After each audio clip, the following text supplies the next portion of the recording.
पिचासनी का श्राप। यह कहानी एक छोटे से गांव शिवपुर की है जो चारों तरफ घने जंगलों से घिरा हुआ था। गांव के लोग सदियों से एक वीरान हवेली को नागिनी हवेली के नाम से जानते थे। यह हवेली गांव से करीब 3 मील दूर थी और कहा जाता था कि रात के समय वहां जाना मौत को बुलाने के बराबर है। गांव वालों का मानना था कि इस हवेली में एक खतरनाक आत्मा रहती है जिसे पिचासनी कहते हैं। ये पिचासनी लोगों की आत्मा चूसकर उन्हें मार डालती थी। ये डरावनी कहानी पीढ़ी दर पीढ़ी सुनाई जाती रही, लेकिन पिछले कुछ सालों में कुछ अजीब घटनाएं होने लगी। अजीब घटनाएं और डर का माहौल। गांव में आए दिन लोग गायब होने लगे। कुछ चरवाहे जो जंगल के पास अपनी भेड़ें चराने गए थे, कभी लौट कर नहीं आए। एक रात गांव के एक बुजुर्ग ने दावा किया कि उसने जंगल में सफेद साड़ी पहने एक महिला को हवा में तैरते हुए देखा। उसकी आंखें जलती हुई कोयले जैसी लाल थी। लोगों का डर और बढ़ गया। रात के समय गांव में कोई भी अपने घर से बाहर नहीं निकलता था। लोग अपने दरवाजे और खिड़कियां अच्छे से बंद कर लेते और भगवान का नाम लेकर सोते। कहानी की शुरुआत एक दिन गांव में एक शहर का नौजवान आया। उसका नाम अजय था। वह एक लेखक था और रहस्यमय और डरावनी कहानियों पर शोध करता था। जब उसने गांव वालों से पिचासनी और नागिनी हवेली की कहानी सुनी तो वह तुरंत उस जगह को देखने के लिए उत्सुक हो गया। गांव वालों ने उसे रोकने की कोशिश की। एक बूढ़ी औरत ने कहा, बेटा, जो भी उस हवेली में गया वो जिंदा वापस नहीं आया, मत जाओ। लेकिन अजय ने उनकी बातों को अनसुना कर दिया। उसने सोचा, यह सिर्फ डर और अंधविश्वास की कहानी है, मैं सच का पता लगाऊंगा। रात का सफर। अजय ने अपने बैग में एक टॉर्च, माचिस और एक छोटा खंजर रख लिया। जैसे ही रात हुई, उसने गांव से बाहर जंगल की ओर कदम बढ़ाया। जंगल में हर तरफ सन्नाटा था। पेड़ों की शाखाएं अजीब आवाजें कर रही थी, जैसे वे उसे रोकने की कोशिश कर रही हों। जैसे ही वह हवेली के पास पहुंचा, उसने देखा कि हवेली बेहद खंडहर हो चुकी थी। दरवाजे टूटे हुए थे और दीवारों पर जालों की परतें थीं। हवेली में घुसते ही उसे ठंडी हवा का झोंका महसूस हुआ। हवेली के अंदर का डरावना नजारा।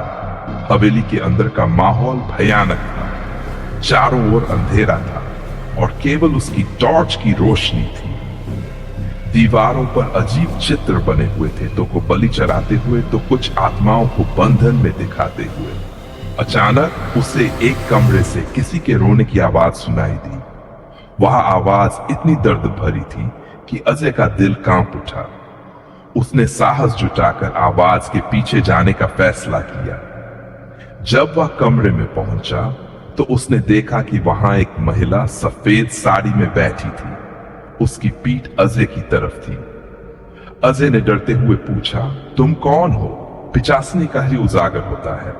महिला धीरे धीरे मुड़ी। उसका चेहरा बेहद डरावना था। आंखें लाल, बाल बिखरे हुए और मुंह से खून टपक रहा था। उसने अजय की तरफ इशारा करते हुए कहा, तुमने इस जगह पर कदम क्यों रखा? क्या तुम्हें अपनी जान प्यारी नहीं? अजय ने कांपती हुई आवाज में कहा, मैं यहां सच जानने आया हूं। महिला ने कहा, मैं माधवी हूं। इस हवेली में एक तांत्रिक ने मुझे श्राप देकर मारा था। उसने मेरी आत्मा को इस जगह कैद कर दिया। अब मैं पिचासनी बन चुकी हूं। अजय ने पूछा, तुम मुक्त क्यों नहीं हो जाती? माधवी ने कहा, तांत्रिक ने मेरी आत्मा को एक पुराने ग्रंथ से बांध रखा है। जब तक वह ग्रंथ जल नहीं जाता, मैं मुक्त नहीं हो सकती। लेकिन उस ग्रंथ को छूने की हिम्मत किसी इंसान में नहीं है। जो भी इसे छूता है वह मर जाता है। ग्रंथ की खोज और खतरनाक परीक्षा। अजय ने माधवी से वादा किया कि वह उसकी आत्मा को मुक्त करेगा। उसने हवेली के सबसे अंधेरे हिस्से में ग्रंथ की खोज शुरू की। हर कदम पर उसे डरावनी घटनाओं का सामना करना पड़ा।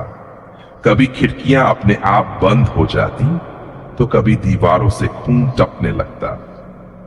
आखिरकार उसे ग्रंथ एक पुराने तिजोरी में मिला। जैसे ही उसने तिजोरी खोली, हवेली कांपने लगी। माधवी की पिचासनी वाली शक्ल उसके सामने प्रकट हुई और बोली, अगर तुम सच्चे दिल से मेरी मदद करना चाहते हो तो अपने डर पर काबू पाना होगा। अजय ने अपने साहस से उस ग्रंथ को उठाया और उसे आग में जला दिया। मुक्ति और अंत। जैसे ही ग्रंथ जल गया, हवेली से अजीब रोशनी निकलने लगी। माधवी की आत्मा ने एक शांत और सौम्य रूप ले लिया। उसने अजय को धन्यवाद दिया और कहा, तुमने मुझे मुक्त कर दिया।